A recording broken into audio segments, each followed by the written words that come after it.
bombastic side eye, criminal offensive side eye.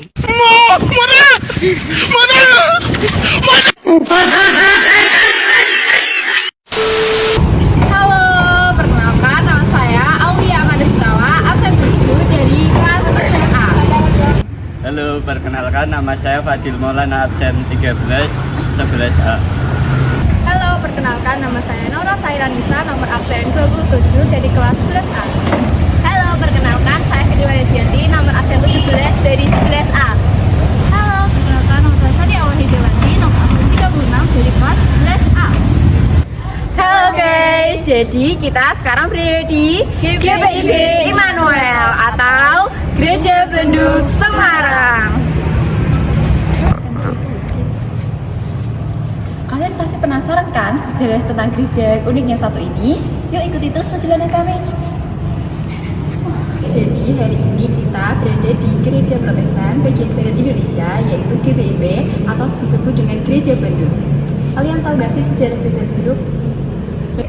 Apa sih Gereja Belenduk itu? Jadi Gereja Belenduk Semarang merupakan bangunan yang dibangun pada tahun 1742, merupakan salah satu landmark di Kota Lama.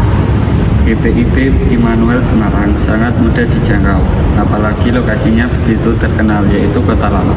Tepatnya berada di Jalan Lejen Suprapto nomor 32, Tanjung Mas, Semarang Utara, Kota Semarang. Mengenal Gereja Belenduk sebagai salah satu landmark Kota Semarang, bahwa pada tahun 1894 sampai 1895 bangunan tersebut diperbaiki dan dibangun ulang oleh Belanda. Adapun tahapan sejarah Gereja Belenduk dari masa ke masa. Fase pertama Gereja Belenduk. Gereja Belenduk pertama kali dibangun pada tahun 1740. Namun baru tahun 1753 Gereja Belenduk difungsikan untuk pelayanan. Pada mulanya, Gereja Belenduk memiliki arsitektur rumah panggung khas Jawa, begitupun dengan konsep pembangunan atapnya. Fase kedua Gereja Belenduk, tepatnya di tahun 1787. Pada fase ini yang tadinya arsitektur Gereja Belenduk berupa rumah panggung Jawa, pada tahun tersebut dirombak total. Fase ketiga Gereja Belenduk, fase sejarah selanjutnya dan Gereja Belenduk yaitu pada tahun 1894. Pada tahun inilah menjadi awal berdirinya dua menara yang ada di Gereja Belenduk. Pasca keempat, Gereja Belenduk di masa penjajahan Jepang. Pada masa penjajahan tentara Jepang, Gereja Belenduk beralih fungsi dari kegunaannya. Dari yang semula sebagai tempat beribadah menjadi gudang penyimpanan senjata. Fase kelima, Gereja Belenduk pasca penjajahan. Pada tahun 1948, Gereja Belenduk beralih pelayanannya menjadi di bawah GPIB Immanuel.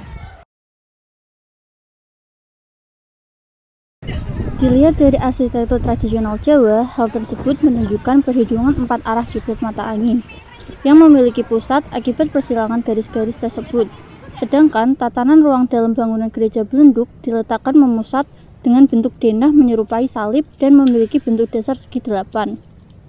Secara umum, bentuk bangunan Gereja Belenduk ini berupa silang atau salib Yunani, sehingga mempertegas eksistensi bangunan terhadap masa bangunan di sekitarnya. Hal tersebutlah yang menunjukkan adanya persilangan arsitektur Renaissance dan arsitektur tradisional. Saat ini, Gereja Belenduk memiliki fungsi sebagai tempat beribadah serta bangunan yang berstatus sebagai cagar budaya. Gereja Belenduk juga menjadi salah satu destinasi wisata dan tujuan ibadah yang utama di Kota Semarang. Oke, jadi ini adalah salah satu narasumber yang kita temukan. Dengan Bapak siapa? Pak Setia. Jadi kami akan bertanya tentang tujuan pembangunan gedung Gereja Belenduk ini itu apa sih Pak? Ya, terima kasih.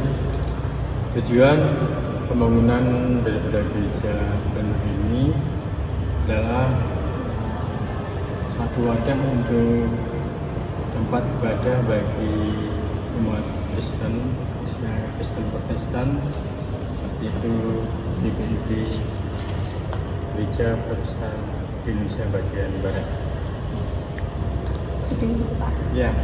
Terima kasih Pak. Nah, itulah penjelasan secara singkat tentang sejarah Gereja Belenduk. Unik dan menarik sekali bukan? Nah, kalian tertarik gak nih berkunjung ke Gereja Belenduk ini? Jangan lupa mampir ya. Sampai jumpa guys.